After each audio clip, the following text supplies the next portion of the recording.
Мы продолжаем освещать самые заметные события. В студии Надежда Саханская. Здравствуйте. И вот основные темы. Традиционное выступление перед якутянами. В республике состоится отчет правительства региона. Обсуждение инициатив и итогов 2021 года. Глава Якутии встретился с председателем Совета Федерации Валентиной Матвиенко.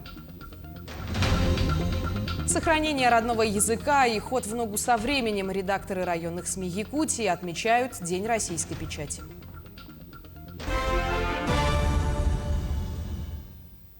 Автомашину с телами двух без вести пропавших мужчин извлекли из каменистого грунта с подземным ручьем в Усть-Майском районе. Сообщения об их исчезновении поступили в следственные органы в октябре 2021 года. Мужчины, отправившись в поселок Солнечный, перестали выходить на связь с родными. По прошествии времени в связи с неустановлением их местонахождения следствия появились основания полагать, что мужчины стали жертвами преступления, в связи с чем было возбуждено уголовное дело. Местонахождение тел разыскиваемых мужчин установили в ходе предварительного расследования. В настоящее время устанавливают все обстоятельства гибели граждан. Продолжается расследование уголовного дела, возбужденного по признакам преступления, предусмотренного статьей Уголовного кодекса об убийстве двух лиц. Перейдем к эпидобстановке. На 13 января в республике выявлено 147 новых случаев коронавирусной инфекции. Так, в столице региона зафиксировано 88 случаев, 12 заболевших в Среднеколымском районе. Еще в 8 районах республики отмечено от 2 до 10 заразившихся COVID-19. Зарегистрирована российская тест-система, которая может определять штамм коронавируса омикрон. С помощью нее разновидность мутации будут выявлять в лабораторных условиях за 1,5 часа. Для этого, как и при обычном исследовании на коронавирус, потребуется мазок из горла и носа у заболевшего. Набор реагентов для определения нового штамма обладает высокой чувствительностью и позволяет в одной пробирке определить не только омикрон, но и вариант коронавируса дельту даже у бессимптомных носителей. Всплеск заболеваемости омикроном в России ожидается к февралю, отмечает вице-премьер Татьяна Голикова. По ее словам, число выявленных в России случаев заражения этим штаммом за сутки достигло почти 700. По данным Роспотребнадзора, сегодня омикрон зафиксирован в 13 регионах. Больше всего заболевших в Москве и в Московской области. Традиционный отчет правительства республики перед населением планируется провести преимущественно в очном формате с учетом эпидситуации. При этом отмечается, что отчет правительства в 2022 году стартует с прямого эфира на телеканале НВК «Саха». Во время ежегодных отчетов правительства поступает в среднем от 3000 вопросов и предложений от населения. Информация принимается в работу органами властей разных уровней. Средний размер пенсии неработающих пенсионеров после индексации составит почти 19 тысяч рублей. Об этом заявил глава Минтруда Антон Котяков. Повышенные пенсии получат более 30 миллионов неработающих россиян. По данным министерства, повышенные выплаты и доплату за первые месяцы гражданам выдадут после принятия соответствующих поправок. Нормативную базу скорректируют в ближайшее время. В России с 1 февраля проиндексируют по уровню инфляции некоторые социальные выплаты. Так, пособия и компенсации, которые не связаны с размером прожиточного минимума, будут проиндексированы на 8,4%. Это материнский капитал, выплаты ветеранам, пособия по беременности и родам и по уходу за ребенком до 1,5 лет для неработающих граждан, а также единовременное пособие при рождении ребенка, компенсации гражданам, подвергшимся радиоактивному воздействию, и другие меры социальной поддержки. Глава республики встретился в Москве с председателем Совета Федерации Федерального собрания Валентиной Матвиенко. Айсан Николаев ознакомил с итогами 2021 года, рассказал об общественных инициативах, связанных с юбилеем республики, проектах «Столетний план развития» и целевом капитале «Дети столетия». В ходе встречи стороны обсудили вопросы социально-экономического развития Якутии, в том числе развитие системы здравоохранения, высшего образования, а также дальнейшие этапы строительства Ленского моста. Добавим, что в юбилейном для республики 2022 году в Совете Федерации пройдут Дни Якутии. Торжественные мероприятия по празднованию столетия республики в Верхней палате Федерального парламента состоятся в марте этого года. Средства целевого капитала «Дети столетия» можно использовать по 8 различным направлениям. Их можно направить на семейный отдых по России, разместить в виде вкладов в кредитных организациях, застраховать жизнь и здоровье ребенка. Кроме того, целевой капитал, как и средства регионального материнского капитала, могут быть направлены на улучшение жилищных условий и ремонт жилья, образование ребенка, приобретение транспорта, развитие личного подсобного хозяйства, в том числе на приобретение сельскохозяйственной техники, ребенку высокотехнологичной медицинской помощи, медицинской и социальной реабилитации, санаторно-курортного лечения, в том числе за пределами республики, включая оплату проезда и приобретение лекарственных препаратов. Учащиеся Международной арктической школы разработали метод прогнозирования лесных пожаров на территории республики.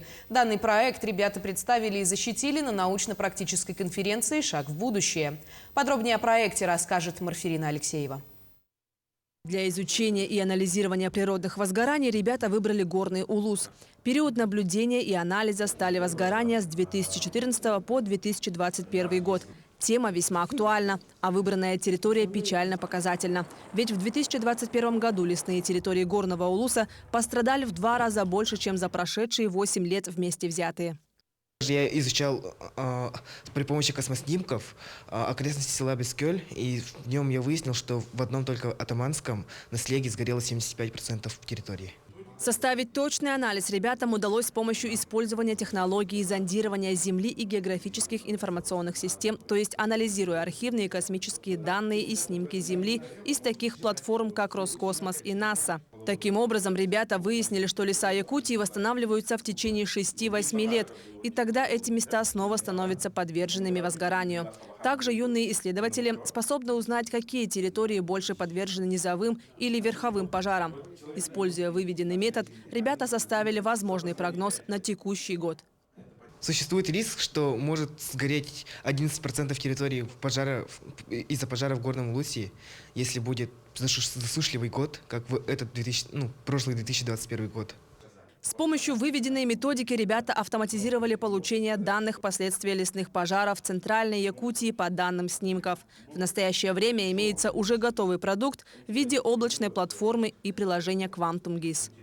Сделали классификацию с основой машинного обучения и искусственного интеллекта, сравнили аномалии за 2020 и 2021 года, и сделали анализ восстановления гари. Разработали, адаптировали методику определения площади сгоревших территорий и плюс ко всему, исследуя разновременные снимки, они пришли к выводам о ходе восстановления после пожаров и о том, что, например, ранее сгоревшие территории не сильно подвержены пожарам, и на этой основе и создают прогнозные карты наиболее пожароопасных территорий. Исследования продолжаются. Полученные данные уже используют в серьезных научных работах и экспедициях по предотвращению стихийных пожаров в республике. На данный момент ребята готовятся выступать со своим научным открытием во всероссийских и международных конференциях. Марфирина Алексеева, Владимир Павлов, Якутск. С 13 января на автодорогах Горного района будут работать мобильные камеры фото-видеофиксации нарушений правил дорожного движения. Прежде всего, установка автоматических комплексов должна повлиять на дисциплину водителей, предотвратить возможное правонарушение. Отмечается, что в настоящее время в Якутии эксплуатируется 154 комплекса автоматической фиксации. А в Ленске на линию вышли городские автобусы. Напомним, что они были приобретены около месяца назад районной администрацией. Именно в ее полномочия с прошлого октября входят теперь городские пассажирские перевозки. Подробности в следующем материале. С передачей городских пассажирских перевозок из города в район ленчане сразу ощутили большие изменения. Самым приятным стало обновление автопарка. Новые автобусы вышли на линию 2 недели назад. Они возят пассажиров почти по всем городским маршрутам. Это по тройке. На двойку поставили. Но, как вы знаете, расписание изменили, сейчас дополнительно поставили еще один автобус на 3-й маршрут. Потом запустили 6-й, обозвали маршрут еще дополнительно. Ну, еще вот сейчас в процессе прорабатываем вопрос. Люди, население просит там заозерный участок захватить. Сейчас тоже прорабатываем. На следующей неделе, наверное, мы запустим. По словам руководителя «Гранит», новая техника вынослива к северным температурам, экономична по топливу, более удобна для водителей и пассажиров. Автобусы низкопольные, приспособленные для перевозки маломобильных групп населения. Внутри установлены камеры видеонаблюдения и тахографы. Также терминалы для безналичного расчета за проезд. На автобусах уже давно, поэтому, так скажем, небо и земля. Удобно все, как бы. И с терминалами тоже как бы намного проще стало. Это так. Много, да, расплачиваются терминалами? Да. Конечно. На дню бывает и по 20, по 30 человек. Как бы. Ну, еще не все привыкли, поэтому только все начинается. И дальше больше надеемся. Пассажиры рады новым, а главное теплым и чистым автобусам. Говорят, очень удобные сиденья. Но главное для людей, чтобы автобусы приходили на остановки вовремя и не ломались в пути. Удобные автобусы, удобные. Пошире проход, маленькое сиденье между собой, то в этих школьных впритык сидишь и неудобно даже не пройти, ничего. Сиденья хорошие, очень удобно. И вообще новые, чистые. Мы часто очень, мы только автобусом ездим. По расписанию мы ездим, они точно приезжают на остановке. Надо сказать, что старые автобусы пока с городских улиц не исчезнут, только часть. Полностью заменить транспорт пока не получится. Но эта задача в приоритете у районных властей. Постепенно городской автопарк будет обновляться. Светлана Валеева, Виталий Андреев, Ленск. Глава Якутии Айсен Николаев поздравляет с Днем российской печати. Сегодня в республике зарегистрированы сотни средств массовой информации, растет число интернет-изданий, современная пресса в регионе развивается хорошими темпами на высоком профессиональном уровне, при этом сохраняя традиции. Также глава региона выразил отдельную благодарность ветеранам средств массовой информации, которые отдают много душевных сил своему призванию.